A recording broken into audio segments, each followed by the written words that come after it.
Bonjour Charline Vanhoenacker, j'aime beaucoup votre nouvelle coupe. Bonjour Antoine Decaune.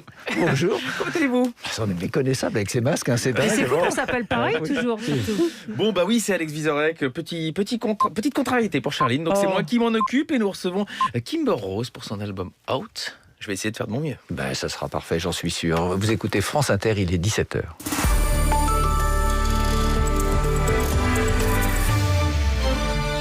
Les infos, Laetitia Gaillet. Comme pour l'hôpital de Dax, une cyberattaque paralyse depuis hier l'hôpital d'Oloron-Sainte-Marie dans les Pyrénées-Atlantiques. Information de nos confrères de France Bleu.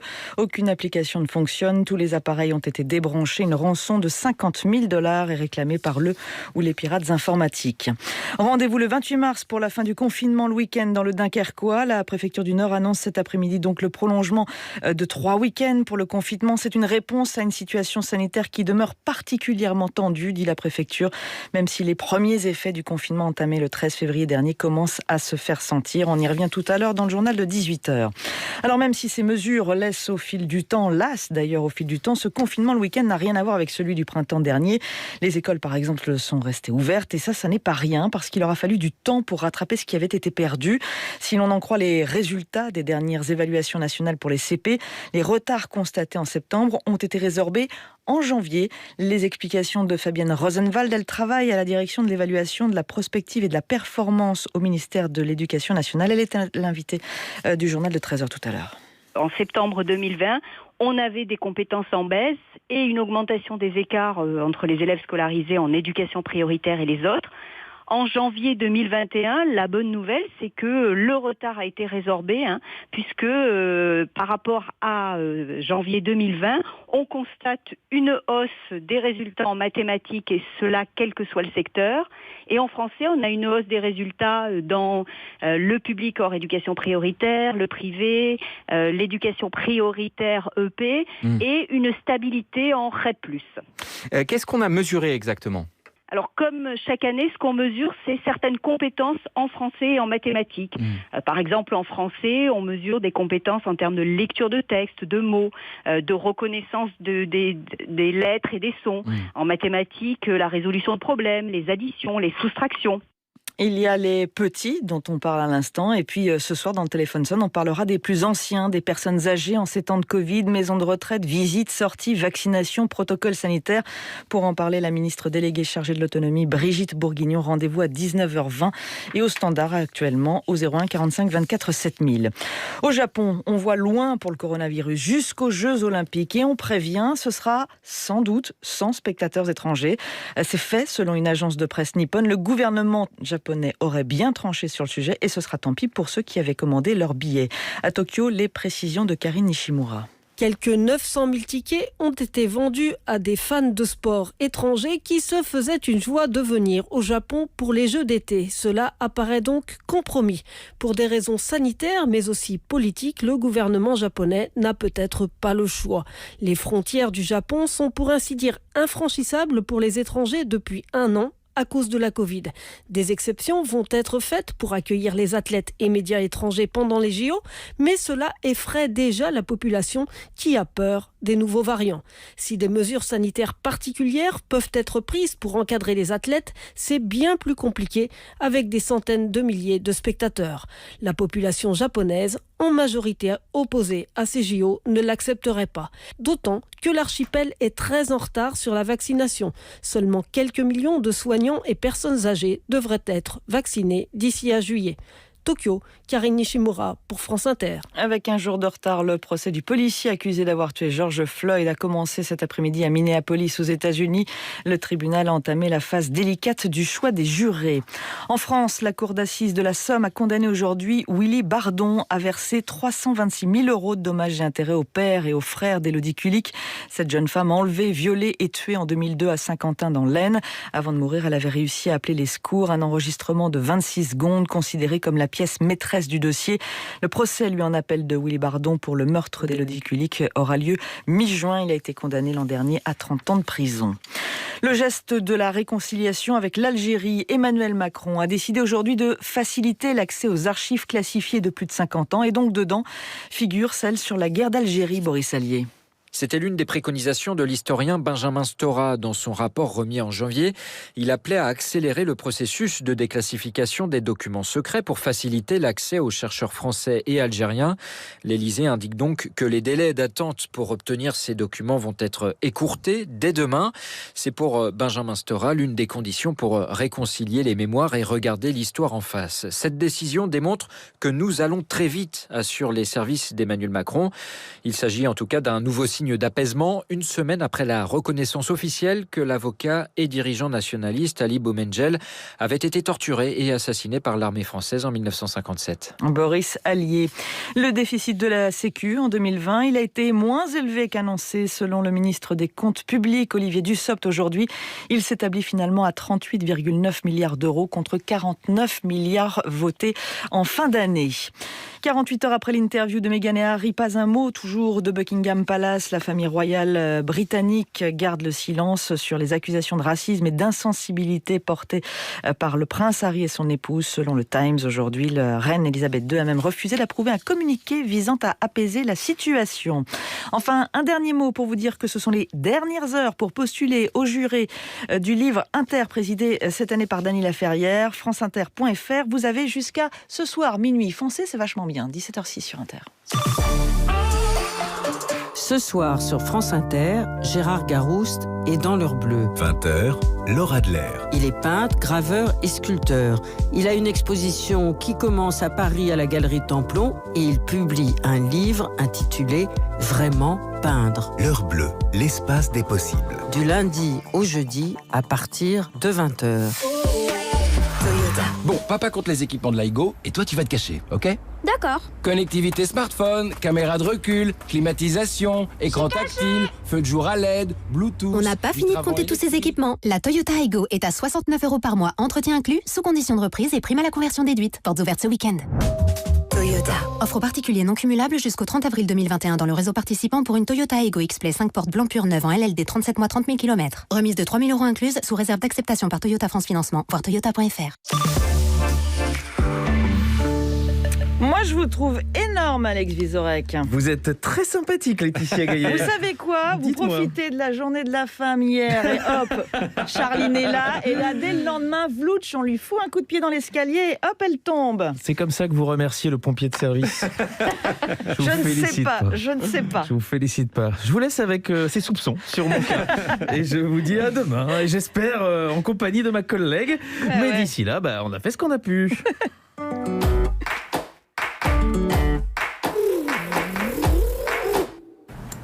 9h, dans le bureau de Par Jupiter. Oh mais non, mais comment on va faire là sans Charline? On n'a plus l'habitude. Non, t'inquiète pas, Si. c'est juste pour aujourd'hui. Alors moi je te propose, tu prends le rôle de Charline et moi je prends ton rôle. Oh, c'est-à-dire que Et ben moi j'écoute l'album de l'invité Ok. et toi tu prépares l'émission. Bon, on fait ça, ok. Allez, ok. 11h, dans le bureau de Par Jupiter. La conf c'est fait, le journal c'est fait, c'est en cours. Les sons. Guillaume, oh là, ça va, je te dérange pas? Non, mais c'est pas facile le R&B hein, quand même. Hein. J'ai l'impression que t'as rien foutu depuis ce matin. Non, mais tu rigoles, je suis à fond là. Écoute. Non, ça doit pas être rigolo tous les jours d'être Charline, franchement. Oh là, c'est des notes pas faciles à toucher, mon pote. Hein. Tu veux pas un café aussi? Si, je veux bien.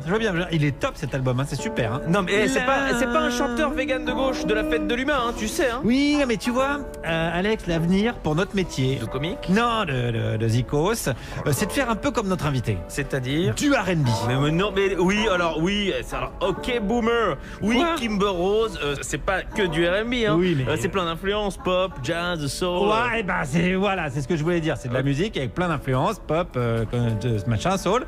Mais moi, j'y mettrais des textes engagés, tu vois. Macron démission. Oh, c'est un massacre. Non, mais en plus, il faut chanter en anglais, là. Ah, exact. Bon conseil. Macron démission. Guillaume, arrête ça, mais non, mais il faut être carré, mec. Oh là là, tu fais ta Charline, là, c'est bon. Ouais, bah c'est comme ça. Bon, allez, qui veut un café? Ah bah moi I would like a coffee, please. Along with sugar. Du sucre, avec du sucre.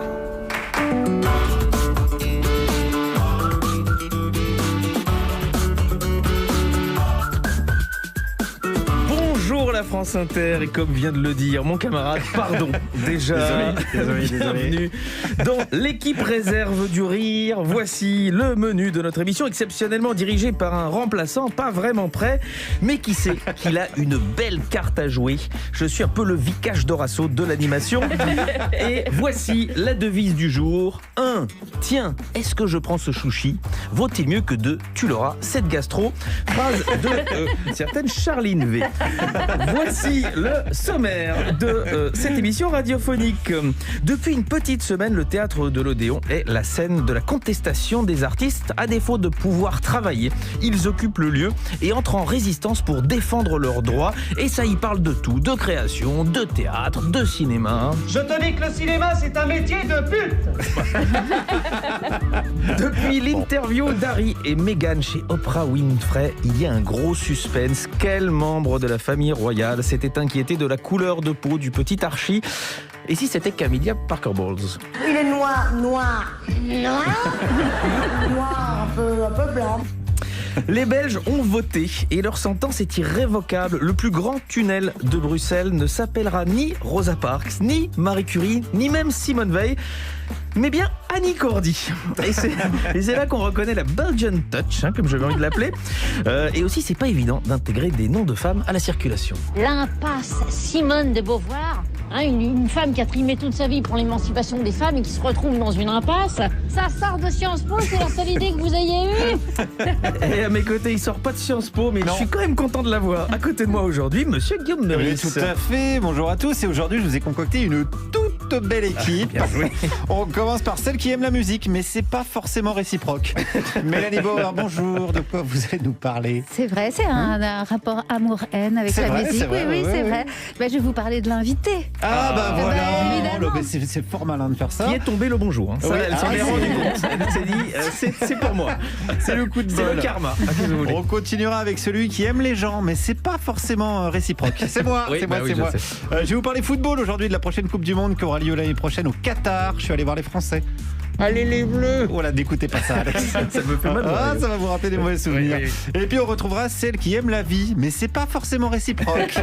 Constance, bonjour. Bonjour les amis. Vous allez parler de quoi ? Bien écoutez, il y a une petite routine du fait que je fasse toujours des journées mondiales. Donc pour changer, aujourd'hui, je vais faire une journée mondiale. Ah bah excellent, super idée. Voilà. Et alors, celle qui va devoir nous supporter pendant plus d'une heure et qui va faire groover ce studio, vous êtes Kimber Rose. Allez France Inter.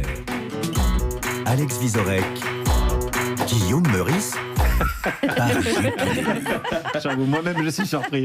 Ça sent le jingle qui a été fait dans l'après-midi. Je ne sais pas vous mentir, Kimber Rose. Merci d'être là pour cet album Out. Merci à vous. Et alors, je vais vous dire, c'est Charline qui avait entendu cet album, qui avait adoré, qui s'est dit ça serait trop bien qu'on l'ait comme invité. Alors que nous, non. Et... Je suis contente d'être là, c'est cool. Et elle avait raison. On est ravis de vous avoir. Cet album qui s'appelle Out, alors qu'il est sorti dans une période où on était plutôt in. C'est vrai, mais on avait envie d'être out. Ah ben alors ça je vous le confirme et ça continue même. Je laisserai Mélanie Bauer vous interroger sur la musique parce que c'est son domaine évidemment de prédilection. En revanche, je suis tombé sur une phrase qui parle justement de la première chanson de cet album, Back on My Feet. On dit que c'est une chanson joyeuse mais qui est une invitation pour les néophytes à découvrir davantage la musique soul. Moi qui suis néophyte, en quoi cette chanson et peut-être tout cet album est une invitation? Ouais, c'est une chanson assez solaire, je pense, qui donne envie de bouger. Et ça, c'est un truc qui qui peut concerner tout le monde. Juste de bouger son popotin sur la musique, de kiffer. Et c'est une musique complexe, c'est ça que je voulais vous demander. Est-ce que c'est une musique que il faut connaître un petit peu Non, mais pas du tout. Et je pense qu'il n'y a aucune musique qui s'écoute comme ça. Au final, la musique, c'est des émotions. On n'a pas besoin d'avoir un diplôme en musique pour écouter de la musique. Le jazz, les gens disent ça assez vite du jazz, que c'est une musique Moi, je suis pas d'accord. C'est hermétique. Je suis pas d'accord avec ça. Vous avez le droit. Mélanie, je vous laisse. Back on My Feet, c'est aussi une déclaration d'indépendance. Complètement. Peut-être aussi de cette carrière solo. C'est tout ça ce que ça veut dire? Ouais, exactement. Mais cet album, c'est Ils vous ont abîmé le groupe, c'est ça? Non, pas du tout. Si on doit parler de ça, je pense qu'on s'est plus abîmés les uns les autres plutôt que voilà. Mais non, mais je suis super contente de revenir en solo. C'est libérateur et c'est un vrai plaisir. Oui, c'est aussi le out du titre de l'album. Alors, il y a plein de connotations dans le mot out. Vous y mettez quoi, vous ? J'y mets déjà le dehors, l'extérieur, l'air. Le dehors, c'est les rencontres aussi. Et sur cet album, j'ai pu travailler avec plein de personnes très différentes les unes des autres. Et puis, il y avait aussi la notion du coming out, que je trouvais très intéressante, puisque c'est un moment où on dit à ses proches qui on est. Et j'avais la sensation avec cet album, avec l'écriture des chansons, d'en montrer davantage de ce que je suis en tant que femme, en tant qu'artiste, en tant que chanteuse. Et puis, il y a aussi cette fameuse expression... Quand on dit I'm out et qu'on joue aux cartes, on tire sa révérence. Et puis c'était ma façon aussi peut-être de dire au revoir aux anciens membres du groupe. Le son est très classique, épuré. Vraiment, il y a un travail sur la voix, évidemment, mais sur l'instrumentation. Quasi jazz, ça vient de vous ou ça vient de votre réalisateur ? Ça vient de nous deux, j'imagine. Mais c'est vrai que Régis Ceccarelli, c'est un grand fan de jazz. Il vient d'une famille du jazz. Son père est un des plus grands batteurs français qui ait pu exister. Et lui, d'ailleurs, est aussi un batteur extraordinaire. Il vous a poussé, du coup ? Ouais, je pense qu'on s'est nourris un peu l'un de l'autre en faisant cet album. Mais c'est vrai que c'était pour moi, c'est une rencontre très forte musicalement et humainement aussi, parce qu'il est adorable. Ah, vous allez me dire si je me trompe, parce que moi j'ai eu l'impression, effectivement, vous avez fait du télécrochet, on vous a beaucoup raconté, on a beaucoup raconté votre adolescence un peu R&B, avec les fringues, les copines, les vocalistes dans la cour de récré. J'ai lu, moi. C'est pas grave, moi aussi j'aime bien. Ah bah, on a grandi avec.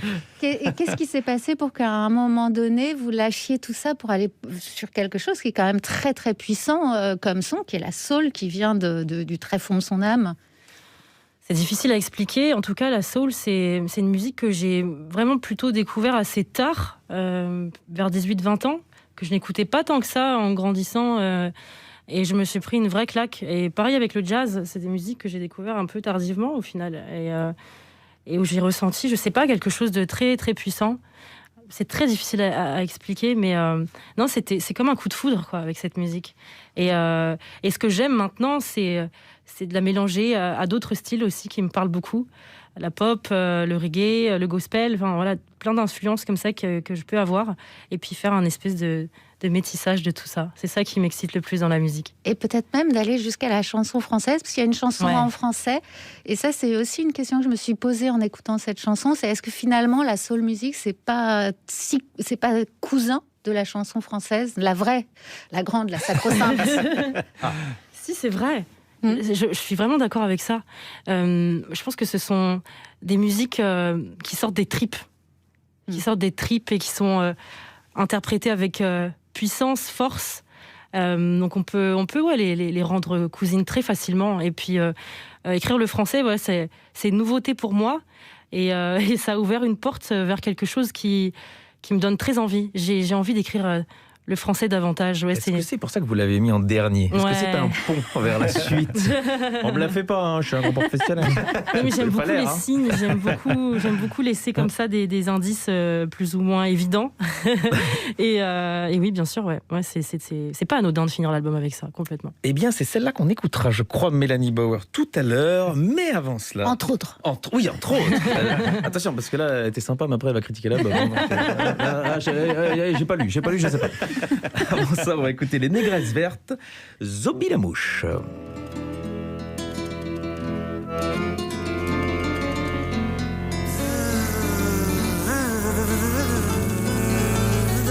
Bon.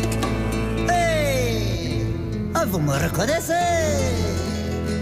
Ah, c'est moi.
Villabouche. Oui, tout simplement, je crois que le message est clair. Les Négresses Vertes. Et Voilà, autour bien de la sûr. table, on est avec Kimber Rose aujourd'hui pour son album Out, dont va nous parler quelqu'un d'autre, qui n'est autre que... Oui, beaucoup de tweets qui nous demandent ouais, j'espère que Mélanie Bauer et Constance sont parties pendant la pause. Non, elles sont toujours là, hein, désolé. Elles sont toujours là, ainsi que c'est les vous, tweets. Guillaume Meurice. Alors parfois vous faites le journal avec Charlie, parfois je fais le journal avec Charline. Et bien aujourd'hui, catastrophe, nous voilà à deux. Et voilà. On vaccine, on protège les plus fragiles, on croise les doigts. Le journal de presque 17h17. T'es un expansif? Quand tu serres les fesses, ça se voit sur ta figure. Et on commence. Vous avez mis des trucs, François Hollande, vous ne m'étonniez pas quand Charline est là. Hein, bon. Ça se lâche, Oui, c'est le réalisateur. On commence par les titres. Allez, pour le directeur général de la Santé, Jérôme Salomon, le confinement de l'Île-de-France n'est pas d'actualité. Rappelons que c'est le même Jérôme Salomon qui en 2018 a dit avoir un stock conséquent de masques. Ce n'était pas d'actualité. Vaccination, les vétérinaires pourraient bientôt être autorisés à administrer le vaccin contre la Covid. Attention quand même, n'entrez pas chez votre vétérinaire en disant bonjour, je viens pour me faire piquer. Ces gens ont des réflexes. Et là, je lance le jingle. Non, vous me demandez s'il y a des brèves. Ah non, ok, parce que non, mais Charline, elle squeeze dans cette question. Non, c'est pour ça. D'ailleurs, je vous le reproche. Non, mais on sait qu'il y aura des brèves. Oui, mais les gens aiment bien le gimmick. Oh là là, c'est beau. Bon, Alex, oui. Est-ce qu'il y aura des brèves? Oui, les brèves sont d'actualité, Guillaume. Bon, voilà, on savait, allez, jingle. Faire un temps fou avec ça, là. Pénible, c'est bref. On commence par François Hollande. Oui, il était l'invité de Samuel Etienne sur Twitch et ça a parlé d'Emmanuel Macron. On va rappeler pour ceux qui ont oublié qu'il a été votre ministre de l'économie. Oui, vous faites bien de le rappeler. Non, parce que lui-même peut-être s'en souvient. Et allez, voilà, comme président, on peut sans doute lui reprocher pas mal de trucs, mais comme humoriste youtubeur, il n'y a rien à dire, c'est propre. Et ben justement, il a donné son avis sur ses concurrents. Président? Non, youtubeur.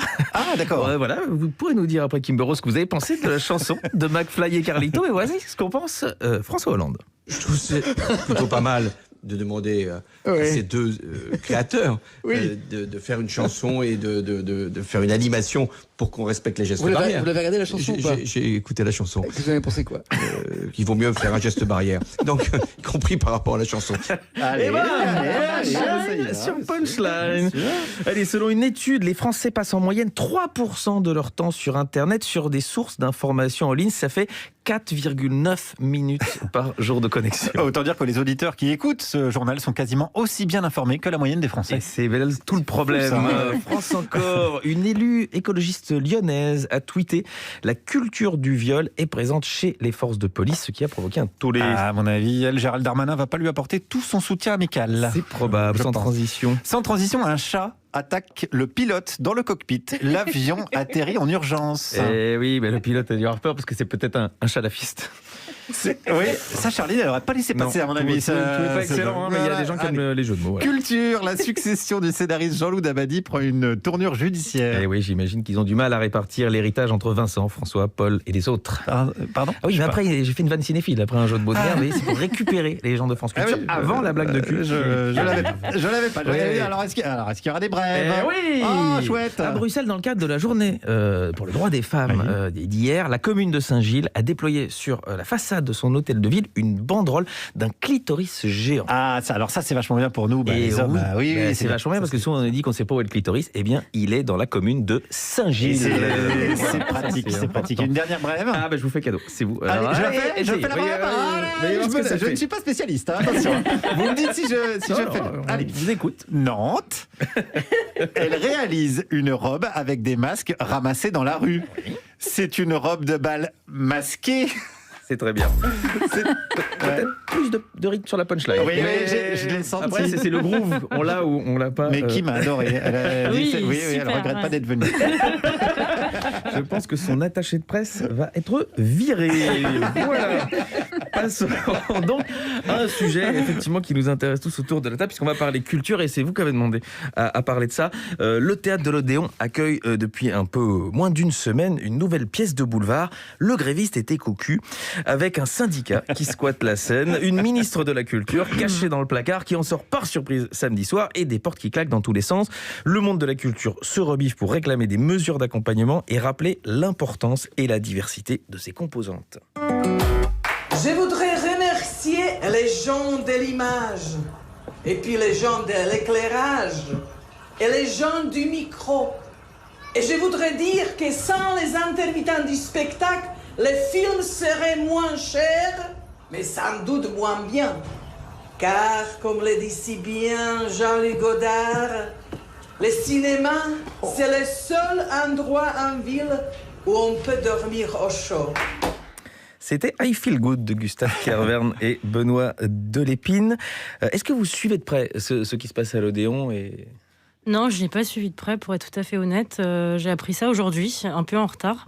Mais je suis de tout cœur avec eux et je comprends à 1000% leurs revendications et les attentes qu'ils ont, qu'on a en fait, parce que je me sens vraiment concernée. J'allais vous dire. Envers le ministère de la Culture. Parce que vous n'avez pas vécu de la chanson tout le temps. Vous, à un moment, vous vous êtes dit que c'était pas pour vous. Après, justement, les télécrochets, vous avez fait le concours d'infirmière. Si c'était tombé à ce moment-là, ça aurait pu être très difficile. Le rêve est revenu, mais au départ, vous n'étiez pas sûr de vivre de ça. Ouais, de toute façon, c'est toujours un risque qu'on prend de vouloir vivre de sa passion et de la musique ou de tout autre métier lié à la culture. C'est toujours un risque. Ça demande, je pense, beaucoup de courage. Et là, ce qui se passe en ce moment, je trouve que c'est dramatique. Je trouve que Enfin, personnellement, je commence à vraiment perdre patience et c'est très dur moralement, je trouve, d'avoir aucune visibilité, aucune réponse, de rester dans un flou comme ça. Quand je regarde mon planning, j'ai noté des dates comme ça avec beaucoup d'espoir, mais je ne sais pas si je vais pouvoir les faire, comment, quand.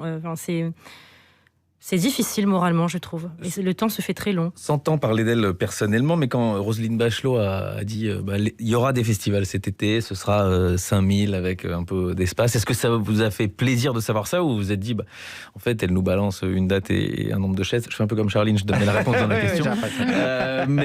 Et au fond, elle n'en sait pas plus que nous et c'est pas une vraie solution en soi. Non, pas du tout. Pour être tout à fait honnête, quand j'ai entendu ça, je n'ai ressenti aucune joie. Non. Peut-être même un peu d'agacement. Je trouve que ce n'est pas assez.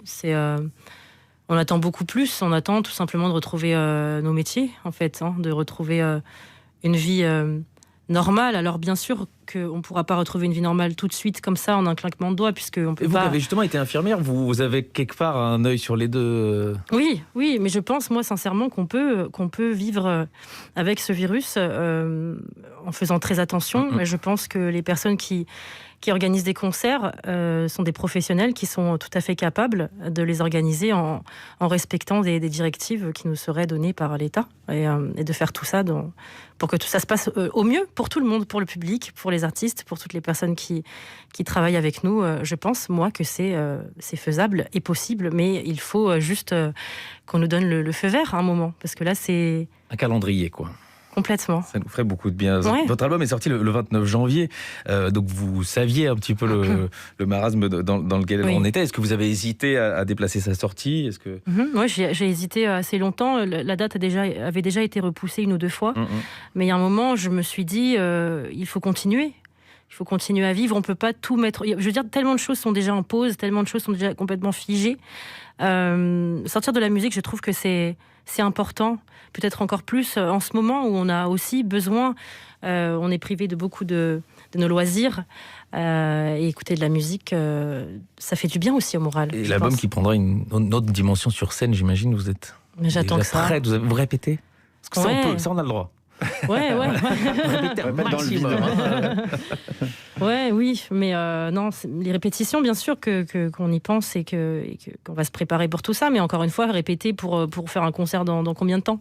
J'essaye de vous apporter la contradiction parce que c'est un peu mon métier là, mais je suis entièrement d'accord avec vous.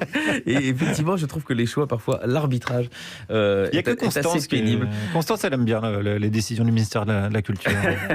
Constance, oui, mais parce qu'en fait, moi, je suis au bout du rouleau. Du coup, comme je ressens plus rien, j'ai l'impression que tout est bien. Mais c'est beaucoup plaisir. Je pense que bientôt, je vais faire de la confiture avec du caca. Revoir Constance sur scène, ça lui fera du bien. Kimber Rose aussi, Guillaume et moi-même. Et Mélanie, vous pouvez faire votre travail, c'est-à-dire donner votre avis sur de la musique. Oui, ils m'ont laissé ça, ouais. Effectivement.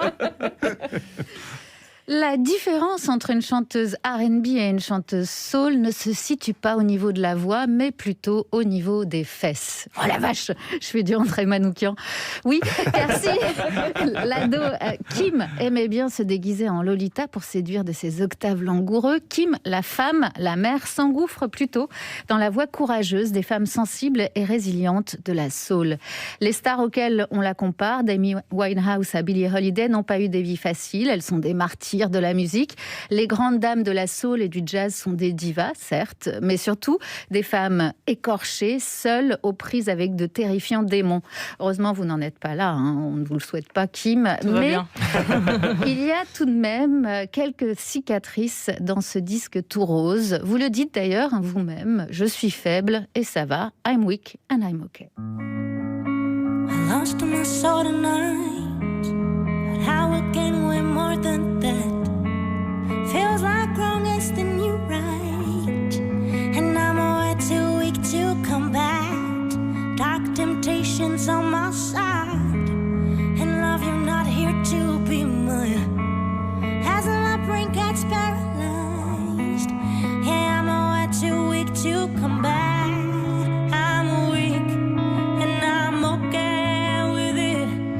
Oui, ça demande beaucoup de force d'être vulnérable. Ce n'est pas donné à tout le monde. La pudeur de l'homme face aux émotions est si souvent grinçante, voire violente, qu'il est moins dangereux de bouger ses fesses que d'afficher ses faiblesses. Mais vous y allez, vous faites cavalier seul pour cet album. Out, plus de groupe, plus de cocon, plus d'espace pour se cacher. Vous y racontez le deuil, la perte de votre père.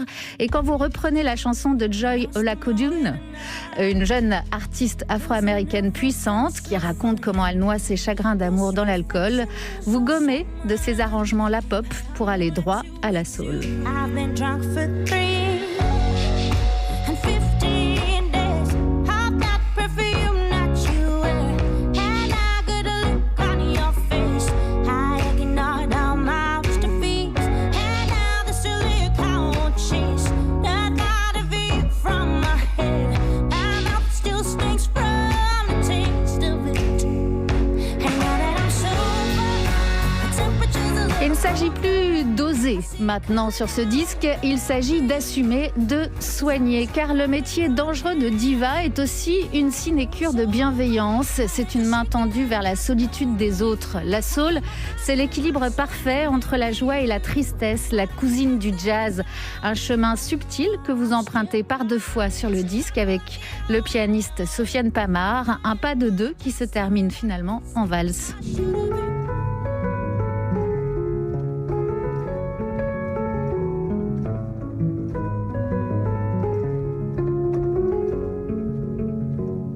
We were kissed by the sun, holding on under that tree of love. This life you give me, it's all love. We were kissed by the sun, now we are children of a love. Indeed, this truth you're speaking, it's all love. C'est d'ailleurs par cette valse que je terminerai cette chronique, seule chanson en français du disque, qui démontre l'étendue de vos talents. Vous n'êtes pas une chanteuse de R&B, il n'y a pas de manière ou de fioriture dans vos interprétations. L'anglais ne cache pas la misère d'un manque d'inspiration. Au contraire, vous ne vocalisez pas à tort et à travers. Le français, en clôturant ce disque, démontre votre musicalité. Protégez-vous quand même un peu, Kim, car des disques comme celui-là, il va falloir en écrire beaucoup, mais encore beaucoup pour nous guérir de nos misères.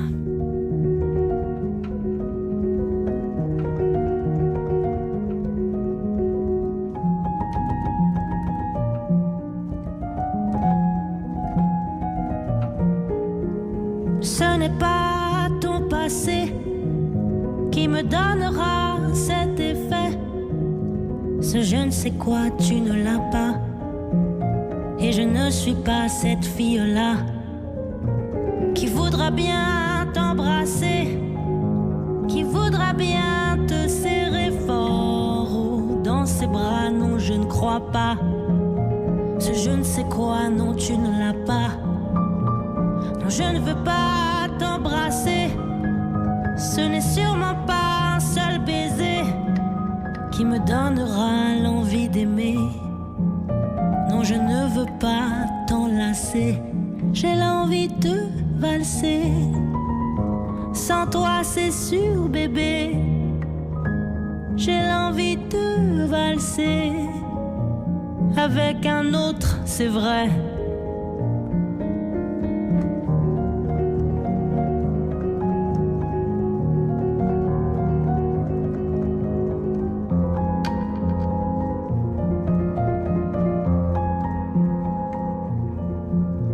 Ce n'est pas ton sourire, oh, qui me fera oh frémir.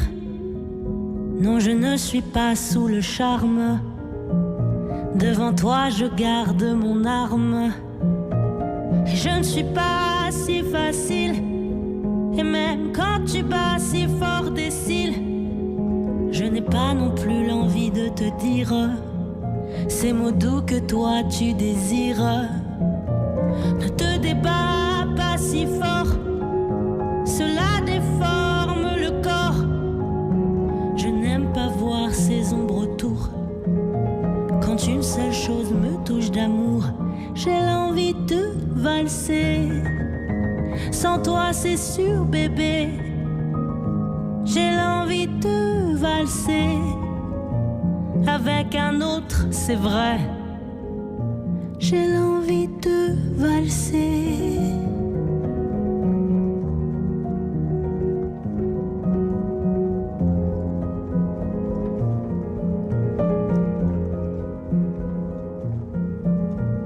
Ce n'est pas ton passé qui me donnera cet effet. Ce je ne sais quoi, non, tu ne l'as pas. Et je ne suis pas cette fille-là. J'ai l'envie de valser. Sans toi, c'est sûr, bébé. J'ai l'envie de valser. Avec un autre, c'est vrai. J'ai l'envie de valser. L'envie de valser avec le piano de Sofiane Pamar. Mais oui, qu'on avait reçu ici et qui ne vous a pas dit donc de ne pas venir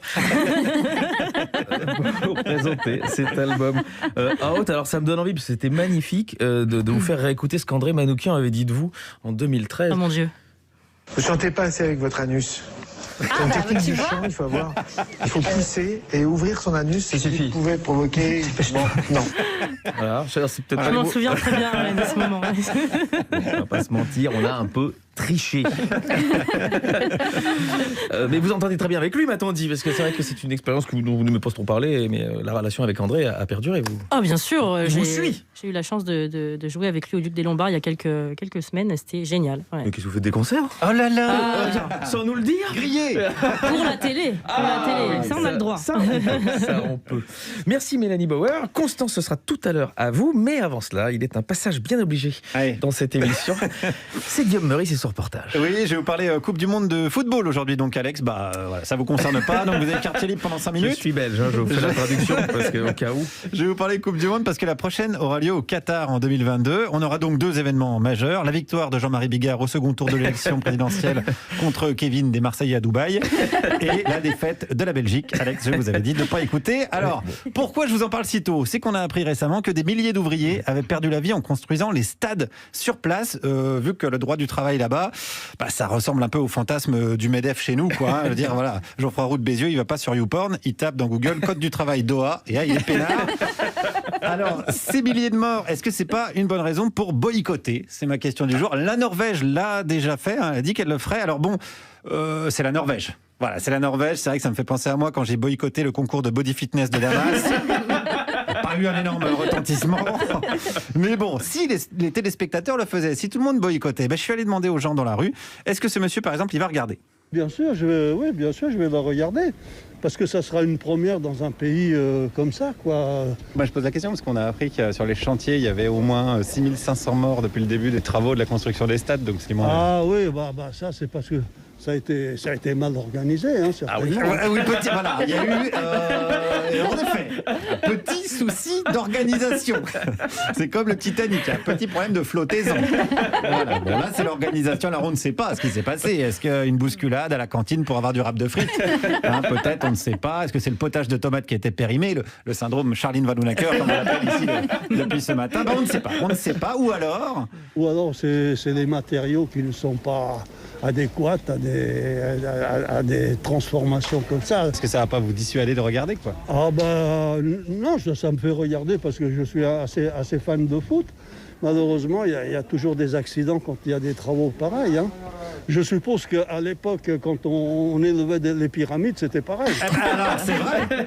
Et c'est vrai, il y a eu des morts pendant la construction des pyramides. Et tout le monde s'en foutait à l'époque. Hein. Il n'y avait pas la Gazette de Khéops qui venait nous emmerder avec des articles. Il n'y avait pas Osiris Lucet, investigation. Voilà. Les travaux publics, c'était mieux avant. Et puis, de toute façon, il y a un autre excellent argument. C'est pas du foot. Il n'y a pas de relation avec le foot. Ça, c'est autre chose. Un petit peu quand même, non? Non, mais le foot en soi, le ballon rond, il n'y a pas de rapport avec les morts. Ça, c'est autre chose. Oui, ils sont pas morts en se prenant un ballon dans la tête. Voilà, oui, c'est vrai qu'on fait le lien avec le football, mais ils ne se sont pas pris un coup franc de Ronaldo dans la tête, techniquement. Je dis pas qu'il n'y a pas de risque avec les footballeurs. Si vous dites à Thibaut Courtois, le gardien de la Belgique, qu'il a fait un mauvais match, il peut vous frapper avec son complexe de supériorité, qui est assez énorme. Alex, c'est pour voir si... moi, je vous confirme. Voilà, il est là. Bon. Mais sinon, c'est vrai qu'il n'y a pas vraiment de lien entre le foot et un stade de foot. Hein. On ne voit pas bien. Et qui plus est des ouvriers, même s'ils sont maltraités. Oui, mais s'ils viennent des pays Pakistan ou de l'Inde pour travailler, ils sont payés là-bas dans leur pays 30 € par mois et que là-bas ils sont payés 500. Ils sont j'ai regardé un reportage où ils sont nourris, logés. C'est pas mal finalement. Bah oui. Mais oui, mais c'est ça. Mais il faut relativiser. Voilà, de toute façon, c'était des pauvres à la base. Voilà, donc bon, ils construisent des édifices pour que des milliardaires jouent à la balle dedans. Bah, c'est déjà bien pour eux, je trouve. C'est comme Mélanie. Mélanie, elle dit oui, bah quand même, ma chronique, je suis pas bien payé. Mais dans les couloirs, vous croisez Nagui. Non, mais voyez. Mais il faut voir aussi la chance que vous avez. Il faut relativiser. Donc, les ouvriers, bah c'est fait. Alors, il y a le problème qu'il va faire très chaud pendant cette Coupe du Monde. Et donc, tous les stades vont être archi climatisés. Est-ce que c'est pas un souci, ça? Moi, je trouve au contraire, parce qu'en plus, c'est dans un pays, il fait 50 degrés. Bah oui, c'est ça, oui. Comment ils vont faire autrement? Mais est-ce que ça pose pas problème, ça? Moi, pas du tout, hein. Franchement, pas du tout. Mais au niveau de l'écologie, par exemple? Moi, je m'en fous. Hein. Moi, je suis pas très écolo. Hein. Pour l'écologie, où les gens ils commencent à grogner, c'est vrai, ça. Il y a une petite grogne peut-être qui est due au fait qu'on va peut-être crever tous. J'espère pas. Ouais. Alors, je veux pas spoiler. Mais si ça continue comme ça, il y a un petit risque hein, quand même qu'on crève tous. On crèvera en 4-4-2, mais on crèvera quand même sous le poids de notre propre connerie. C'est possible, mais l'essentiel, c'est que le show must go on. Non, moi je vais regarder bien sûr la Coupe du Monde, en fait c'est impossible à vos côtés, hein, je peux pas. Mais même avec tout ce qu'on sait de la manière dont les stades ont été construits... Oui, c'est vraiment attristant, mais ce que je pourrais dire, oui, c'est vraiment désolant, c'est la vie, c'est le capitalisme, c'est... Vous allez regarder mais en étant triste un peu. Là vous me torturez un peu. Je suis désolé, je ne respecte pas les conventions de Genève, mais je fais que suivre la devise de la FIFA, hein, qui est le dollar, donc, hein, et puis bah voilà, pour le reste, on n'en a rien à foutre. Aucun ouvrier n'est mort pour construire ce brillant jeu de mots. Je précise quand même. Eh bien, merci. Je vous en prie. Passons au thème suivant et attention. Précédemment, à Buckingham. Quand Meghan a épousé Harry, Elisabeth n'était pas contente et a crié. Philippe n'a rien entendu car il est vieux. Charles ne l'a pas ramené parce que lui aussi avait créé des soucis à sa maman à cause de Camilla. Mais les problèmes rejaillissent à cause d'Oprah. Alors, la reine se sortira-t-elle de ce bourbier? Comment vont réagir William et Kate? Pippa Middleton tombera-t-elle follement amoureuse d'un humoriste belge? Voici le prochain épisode, Harry revenant voir sa grand-mère. Dites-moi, je peux vous poser la première question alors? Bien sûr. Oui. Est-ce qu'il y a dans votre entourage, ici parmi vous, quelqu'un qui vous rend souvent visite ou quelque chose comme ça? Oh, ben j'ai des connaissances et je suis bien surtout avec tout le monde et on m'appelle mamie et... Mamie Tromblon! Elle s'est tapée Tromblon! Mamie Tromblon! J'ai foutu une trouille bleue, ce qui me permet d'éviter de gaspiller une balle, tu vois. Je ne sais pas, hein, mais je pense qu'on va aller directement à ce qui nous intéresse. Si on allait au pactole. Hein. Voilà. Bonne ambiance. Bonne ambiance à Buckingham avec l'accent wallon. Oui. Vous avez peut-être reconnu, c'est arrivé près de chez vous de Benoît Poelvoorde, de Rémi Belvaux et André Bonzel. Vous avez un papa anglais, vous êtes d'origine anglaise. Est-ce que vous êtes passionné par la couronne? Pas du tout. Sujet 3. Allez, merci, bonsoir. On avait toute une série de questions, on a bossé toute l'après-midi. Mais est-ce que vous comprenez, de par ses racines anglaises, que des gens puissent se passionner? Oui, bien sûr, je comprends, puisque c'est une institution qui est très ancienne, et voilà, mais je pense que c'est surtout aussi l'ancienne génération, enfin, les parents, les grands-parents. Je connais pas de jeunes qui sont passionnés par Buckingham, en tout cas. Mais j'ai suivi quand même l'affaire. Ouais, parce qu'il y a quelque chose d'humain, au fond. Oui, bien sûr. C'est-à-dire qu'une famille qui se décompose, on peut se projeter dans la nôtre, même si on n'a pas les mêmes moyens, les mêmes problèmes. Ouais. Et puis, c'est un sujet qui me touche particulièrement cette histoire de racisme dont ont parlé le prince Harry et son épouse Meghan. Disant qu'on avait demandé peut-être de quelle couleur serait... Oui, voilà, qu'il y avait une inquiétude quant à la couleur du bébé. Ce serait pas la reine, ça a été démenti. C'est pas la reine ni le prince Philippe, mais l'enquête continue. J'ai cru vous entendre dire à la télévision que vous étiez fan de Stéphane Bern et de toutes ces émissions-là. Vous avez essayé de me mentir. Heureusement que Mélanie regarde Stéphane Bern à la télé. C'est vrai que j'adore son émission. Ça serait pas génial quand même d'avoir cet épisode, effectivement, où Stéphane Bern expliquerait que la couronne, enfin démasquée... Ouais, c'est vrai, les manigances au palais, ouais, pourquoi pas, c'est vrai que ce serait intéressant. Je regarderai en tout cas, ouais. Il paraît que vous faites des imitations aussi, j'ai vu ça. Des imitations? Ouais, dans la même émission, vous avez dit que vous faisiez des émissions. Vous ne la confondez pas avec quelqu'un d'autre? Avec Laurent Gérard. Je suis pas au courant, mais... Justement, votre côté anglaise, musicalement, on l'entend, mais est-ce que vous avez un vrai lien avec l'île, avec la façon de vivre? Culinairement peut-être? Surtout pas. Oui, c'était le piège. Non, j'ai une grande partie de ma famille qui y vit toujours, dont mon petit frère que j'adore. J'essaie d'y aller le plus souvent possible pour voir ma famille. Mais moi, je me sens française. Je vis en France depuis ma naissance. Mais j'aime beaucoup l'Angleterre. C'est vrai que ça me fait... À chaque fois que j'y vais, je suis heureuse. Vous sentez un peu chez vous quand même? Ouais, d'une certaine manière, oui. Mais vous n'avez pas acheté la petite assiette avec William et Kate? Non, pas du tout. Pas encore. Déçu. Si j'avais su, je vous aurais préparé tout ça dans un beau paquet. Bon, eh bien, ce sujet qui en fait n'intéresse pas grand monde, mais je trouvais ça intéressant de savoir pourquoi il n'intéressait pas grand monde. Hier, ils ont fait 1,5 million en France de téléspectateurs pour cette interview. Même les Français se passionnent. Je pense qu'il y a une projection. Moi, je vais en faire une chronique. Voilà. Je vais m'en occuper. Je pense qu'ils auront des choses à dire. Ouais, Constance, vous êtes passionnée pour autre chose, vous? Bonjour à tous. Aujourd'hui, mardi 9 mars, c'est la journée mondiale du Rhin. Le Rhin, ce fleuve d'Europe centrale de l'Ouest, mesure 1233 km. Le Rhin traverse 9 pays, de la Suisse jusqu'aux Pays-Bas, en passant par l'Allemagne, l'Italie, la France, le Liechtenstein. Le Liechtenstein, pays si petit que le grand écart y a interdit sous peine de sortir du pays. Oui, humour et géographie sont compatibles, évidemment. Le Rhin prend sa source en Suisse, dans le canton de Grison. Dans les confluences de 2 torrents alpins, le Rhin intérieur et le Rhin postérieur prenant leur source eux-mêmes dans un glacier du massif de Saint-Gothard. Le Rhin postérieur emplit le lac de Constance. Chaud. Oui, géographie et érotisme sont compatibles, évidemment. On vient du monde entier pour admirer les chutes du Rhin. Oui, jeu de mots et géographie sont compatibles, évidemment. Situé au cœur de l'Europe, on peut dire que le Rhin a joué un grand rôle historique. Moi, je viens de taper la journée. C'est la journée du Rhin, l'organe, pas le fleuve. Ah bon? Après, faites comme vous voulez. Mais... Ah d'accord. C'est un problème. C'est un peu terrible. Vous voulez qu'on passe un disque? Non, parce que du coup, c'est une prise de conscience. Parce que déjà, non seulement depuis le début, je suis hors sujet par rapport à la chronique. Et puis, je me rends compte aussi que par rapport à la chanson de Serge Gainsbourg et Jeanne Birkin, Je vais et je viens entre terrains, moi, je les voyais clairement sur une péniche en train de faire des allers-retours entre le Haut-Rhin et le Bas-Rhin. Du coup, je comprenais pas du tout le scandale déclenché par cette chanson. Parce que moi, si quelqu'un me propose de faire des allers aller-retour Strasbourg-Mulhouse.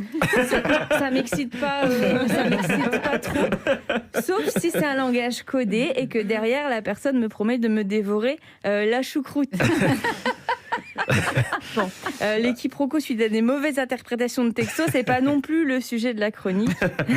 N'empêche qu'il faut quand même... c'est un petit peu décevant de faire autant de route pour juste manger une choucroute et après le resto aller se coucher. Voilà, bref. Faut quand même être un petit peu con pour croire que quand j'écris « j'ai hâte d'engloutir ton gros bretzel », ils prennent ça au pied de la lettre. Le mec, il m'apporte vraiment des bretzels sur le quai de la gare. Bref, donc aujourd'hui, on s'intéresse aux reins. Pas le fleuve, hein, mais les organes pleins en forme de haricots perdus quelque part dans le gras du bide qui sentent la pisse. Ouais, c'est un petit peu moins romantique que le fleuve. Hein. Mais c'est pas de ma faute. Hein. Si vous cherchez un coupable dans cette histoire, c'est la langue française qui n'arrête pas de nous tendre des pièges à grands coups d'homonymes. Qui vient de dire que les homonymes, c'était des gays qui vivaient dans le sud de la France? Personne? Eh ben tant mieux, parce que c'est navrant comme humour. Et heureusement que vous n'avez pas demandé non plus si les homophones, c'était des pédés qui parlaient fort, parce que là, c'était lamentable. Voilà, bon, alors... Dans le genre homonyme piégeux, il y a aussi palais.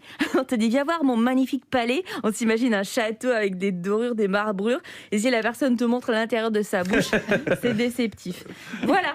Alors, la semaine prochaine, nous découvrirons un autre fleuve à l'importance historique, la Seine.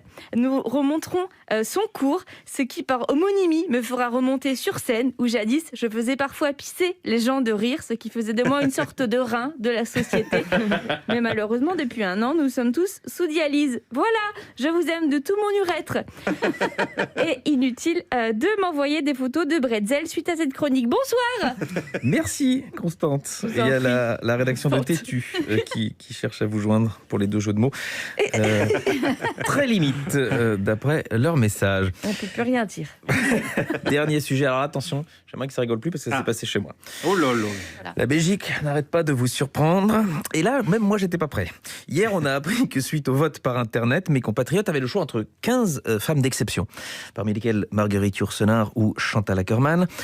Et on a choisi de renommer le tunnel Léopold II, tunnel Annie Cordy. Et ça, Nini, elle doit se dire, je l'ai pas chanté pour rien, cette chanson sur la circulation routière. Toujours un bouchon, il y a toujours un bouchon.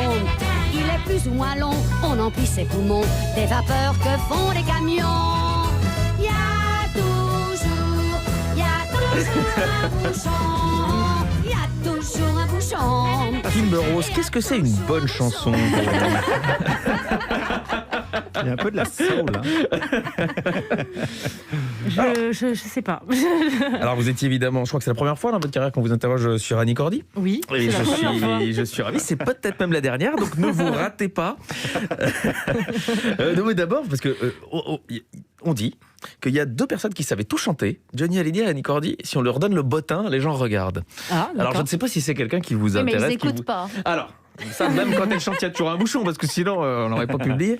Est-ce que c'est une artiste qui vous amusait, que vous avez vu, que vous connaissez De nom, je connais de nom. J'ai peut-être vu quelques images, mais c'est vrai que malheureusement, je ne me suis pas beaucoup intéressée à sa carrière. Mais grâce à vous, aujourd'hui, je pense que je vais rentrer à la maison et faire toute la discographie. C'est pas son meilleur titre. Je vais vous donner une playlist un peu plus pointue. Sur Autoroute Avec FM, plaisir. oui, ça cartonne.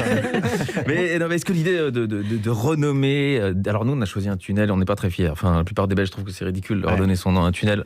On aurait pu appeler la Grand Place Annie Cordy. Mais donner des noms de femmes importantes de tous les domaines de la culture, de l'histoire.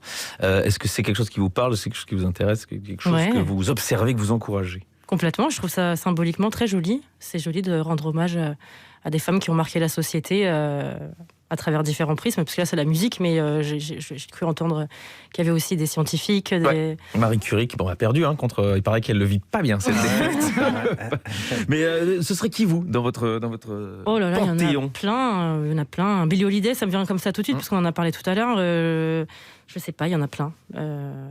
Michelle Obama. Ouais, il n'y avait que des décédés, c'est pour ça que il faut être mort. Non, il faut pas. Alors on n'a pas l'info. Peut-être que Michelle Obama, elle va pas bien non plus, mais on espère qu'elle va bien. Ouais. Mais zut. Et vous, plus tard, est-ce que ça vous amuserait de savoir que la postérité a retenu votre nom? Alors, apparemment, c'est après la mort, donc je pense que je ne le saurai jamais. Mais je sais pas. Si je vous assurais qu'à Corbeil, il y aura une rue, une impasse, un boulevard. Ouais, je trouverais ça touchant, peut-être, je sais pas. Mais après, je pense que c'est pas un but dans ma vie qu'on appelle une rue après moi. Non, pas du tout. Je pense pas que c'était le but d'Annie Cordy non plus. Mais donc oui, je crois que c'est la Belgitude qui a pas mal joué parce que donc c'était les Belges qui ont pu choisir parmi 15 propositions et c'était sur Internet, c'était un vote et il y a eu un lobbying des fans d'Annie. Simone Veil a moins fait jouer ses réseaux. Marguerite Yourcenar, moins active sur Twitter. Oui, moins active sur Twitter. Et voilà ce qui s'est passé. Donc je vous appellerai depuis le tunnel Annie Cordy très prochainement en vous disant je suis dans Annie Cordy, tout va bien. Elle était tellement bonne que je l'ai faite 2 fois aujourd'hui sur l'antenne. Je serais bien déçu. Eh bien, la dernière partie de cette émission, Kimber Rose, c'est le Juppie Proust, des questions courtes, des réponses courtes. Vous êtes né à Paris d'une mère ghanéenne et d'un père anglais. Alors, sur l'échelle de 0 à 10 de la mondialisation, à combien vous situez-vous ? 10 ? Ah ouais, pas mal, ouais. On peut pas faire mieux. Je crois. Ouais, ça, c'est vachement bien. Sur l'échelle de 0 à 10 de la voix soul, 10 étant Amy Winehouse, 0 étant Carla Bruni, vous situez combien ? C'est dur. À 10. Bah, ok. Là, vous êtes française en tout cas. Attention de la gamine. Si vous aviez fait The Voice, quel coach auriez-vous choisi ? Vianney, Marc Lavoine, Florent Pagny ou Amel Bent ? Amel Bent. Si vous aviez fait The Voice, H. Tendre et Tête de Bois, quel coach auriez-vous choisi ? Sheila, Dave, Hugo Frey ou Jean-Luc Lahaye ? Attention, il y a un piège. Sheila, ok, toutes les filles. Si vous deviez donner le nom d'une humoriste à un tunnel parisien, vous choisissez qui ? À part Constance, bien évidemment. Florence Foresti, parce que c'est celle qui me vient en tête, là, comme ça, mais je ne sais pas du tout pourquoi. Elle va être ravie. Si vous participiez à The Voice 2.0, quel coach choisiriez-vous ? Angèle, Aya Nakamura, Maître Gims ou Booba ? Ah, Booba, ça serait drôle. Il nous écoute beaucoup, donc faites gaffe. Il peut se retourner. Si vous deviez donner le nom d'une impasse à un politique ou une politique, ça serait qui ? Dur. Ah, c'est pas facile, là. D'une impasse, attention. Une impasse. Une impasse. Comment elle s'appelle, cette dame Christine Boutin, c'est... C'est une bonne impasse. Alex. Dans un incendie, vous sauvez un chaton hyper mignon ou l'intégrale de Britney Spears ? Ah ouais, bah oui. On peut pas prendre les deux ? Eh ben non, c'est tout l'intérêt de la question. Je dirais le chaton quand même, pour pas avoir des problèmes avec la SPA et tout ça. Elle va être triste. C'est pas demain que son père va la laisser ressortir à Britney, parce qu'elle va être très très triste de ce que vous venez de dire. Merci infiniment d'avoir passé ce moment avec nous, d'avoir supporté cette présentation très amateur de l'émission. Voilà. Merci en tout cas pour cet album Out, Kimber Rose, qui est sorti le 29 janvier et on espère vous voir très vite sur scène avec ce disque. Merci à tous les amis de m'avoir soutenu, Guillaume Meurice, Mélanie Bauer, Constance et toutes les équipes qui ont préparé cette émission. Alors je regarde 58-35, ce serait pas l'heure que j'envoie le son de fin. Mais oui. Ah mais oui, c'est ça. Charlie, si tu nous écoutes. Reviens, on va vivre la main dans la main. L'aventure avec toi, c'est si bien.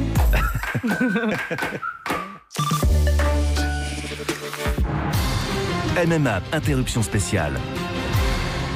Benoît, un agent MMA serait dans une entreprise, c'est grave ? Non.